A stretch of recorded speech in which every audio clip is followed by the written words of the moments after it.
Let's talk about what this week looks like. I'm going to put up on the screen where you should be right now. So looking at Algebra 3, we go to the grade screen.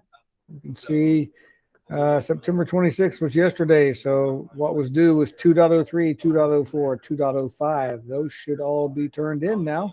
You should be ready for this week, the Module 2 practice test, followed by the Module 2 test. So that's what we have this week. It's test week. So I will be uploading a video of myself taking the practice test. There's 20 problems on the practice test. I will work them all. I will show you how to do those if you're not sure. And then we have the Module 2 test this week. So, all right. Put in the chat. Here's a yes or no question, guys. I should have just made this a poll. I didn't. Who watched the video that I emailed out last week? Thursday or Friday? What day did I email that? Anyway, who watched the video? Yes or no in the chat. It was about entering equations in Buzz. I can't remember. Did you watch the video I sent out? Yes or no? Entering equations in Buzz. Nope, nope. No. Several people are not entering equations properly in Buzz, and Buzz has a way. All right. Nope. So it looks like about half of you have seen it. About half of you have seen it. You can enter equations in Buzz, guys, and make them look like equations. Some of you struggle to make them look right, and you get a little lost in the work in there. So I'm going to look at the practice tests. I'm going to go to the activities.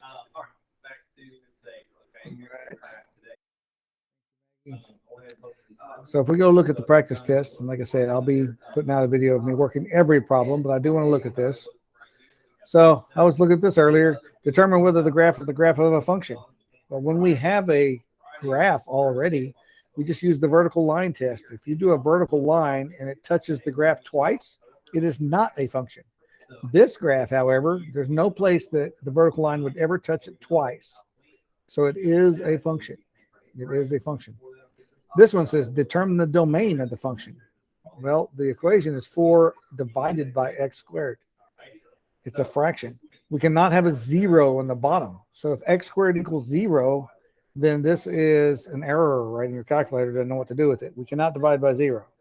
You know, the world explodes and things get crazy, and you have dogs and cats living together in sand. All kinds of weird stuff when you have x squared divided by 0. So as long as x squared is not 0, it's fine, though. So all real numbers except 0, because that's the only thing that would make x squared a 0, is 0 squared. So find the range. Now, the range of this would be, what is all the possible y's? So for any x, we can substitute in there and subtract 2. We're going to square it. So if we square it, there's no way it'll ever end up a negative number. Whatever x we have in there, if we put negative 100, it'd be negative 100 minus 2, negative 102. But by the time we square that, it's going to be a positive number, some large positive number, over 10,000, plus 2. So the smallest could ever be is when this is 0. So if this is 2 minus 2, it'll be 0, but then it still adds 2. So the y cannot be any smaller than 2, but it could be 2. That is our range. There's no way you can substitute any x in there and get a number smaller than 2.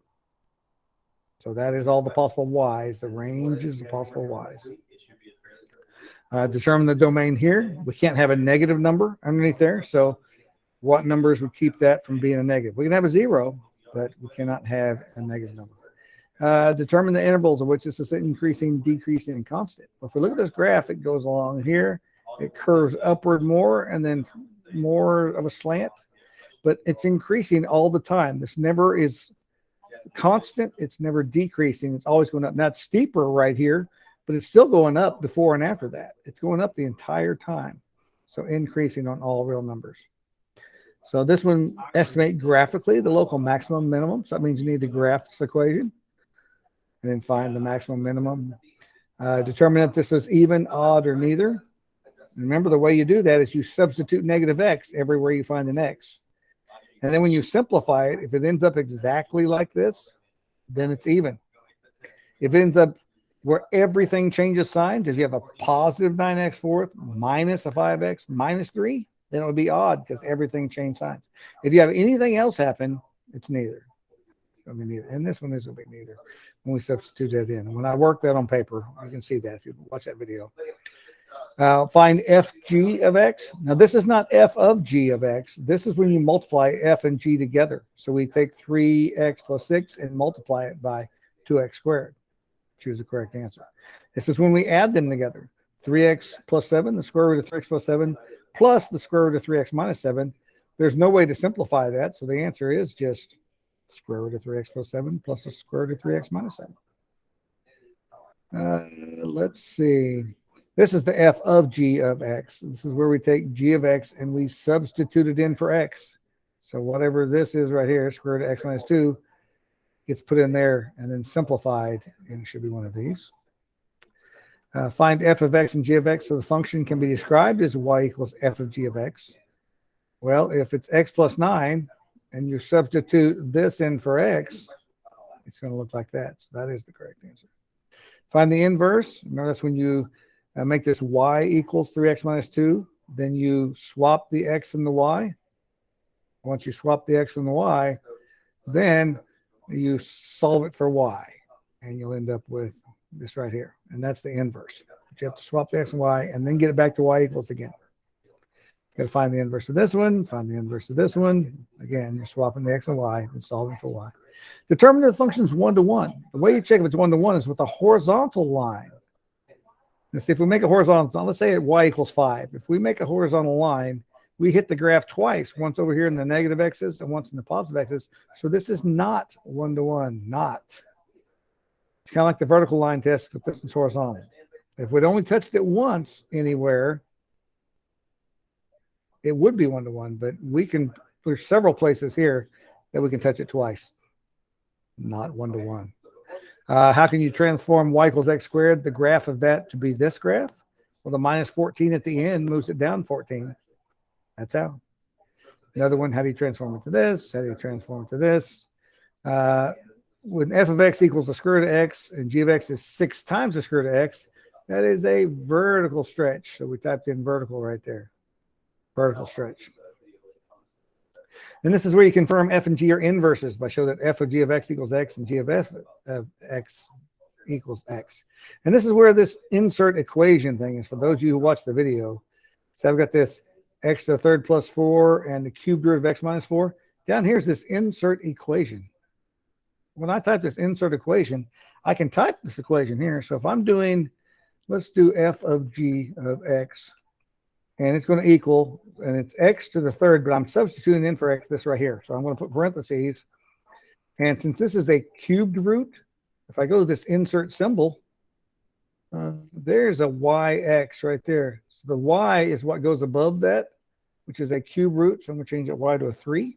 And underneath the radical is x minus 4. So I need to put that in parentheses, x minus 4. And when you use parentheses, look at that, it's all right there. And then we want that squared because we're substituting, cubed. We're substituting it into here. So we're taking all of that and cubing it and then adding 4 plus 4. So when we hit save, it looks like an actual equation right here. It actually looks the way that it should.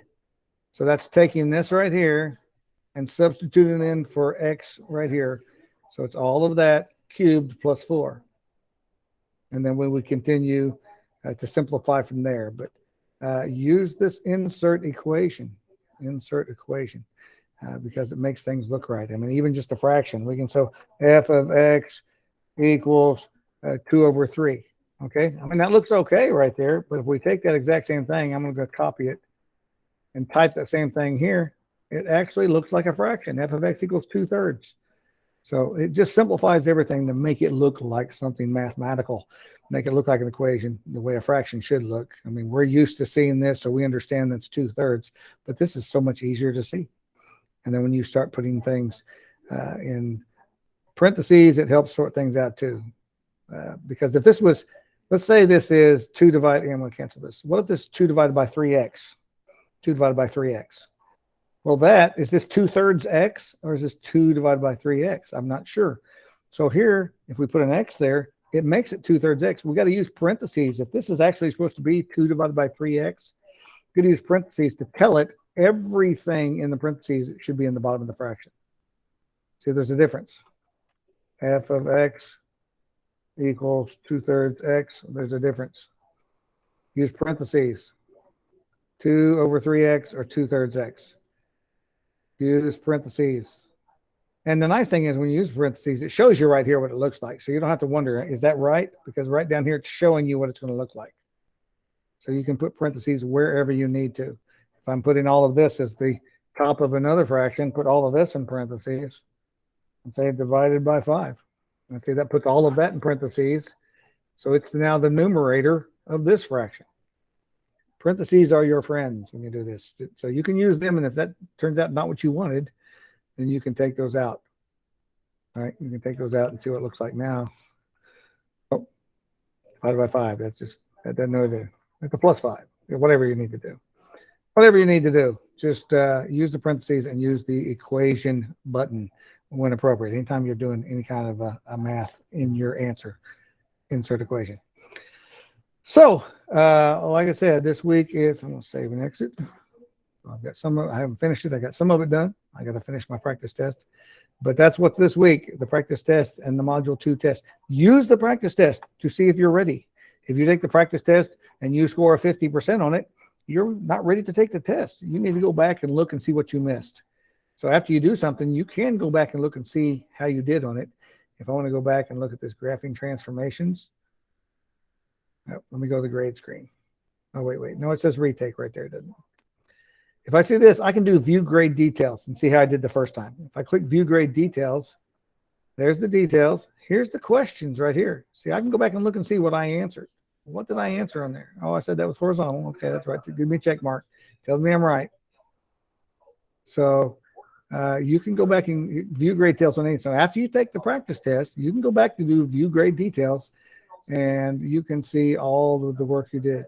Use that and make sure you understand what you missed, and then go back and look at the ones you missed and say, okay, I need to figure out how to do that right because I want to get it right on the test. So you go back and you review that, and you look at the lesson you need to, you look at videos I made for that if you need to. And then if you still can't figure it out, and I make the video of the practice test, which I should have it in the next day or two at the latest, I hope to have it done today, then you can say, oh, that's how you work that. Or, hey, Mr. Brock, I still don't understand. You can come to class on Wednesday, or you can email me and set up a time, and we can go over it together. I want you to understand before you take the test. That's what the practice test is good for. So you can go through and see what you understand and see what you don't understand, because the practice test doesn't count for anything. You can take it 15 times if you want to. It will let you take it over and over, and it doesn't affect your grade. It's for you to prepare for the test. So then when you take the test, when it counts, you'll know for sure if you are good and ready to do that or not. So that's it for today. We don't have any lesson because it's test week. So if you have questions, you can hang around. Otherwise, I will let you go. And you can watch that 5-minute video on entering equations because I cover a little bit more than I did there, I believe. But use that insert equation button when appropriate. And we'll see you guys next time. I am not here on Friday, by the way. If you need to get with me later, I am out this Friday. Let's get out of here. Word to your multiples. Math, baby. Math, baby.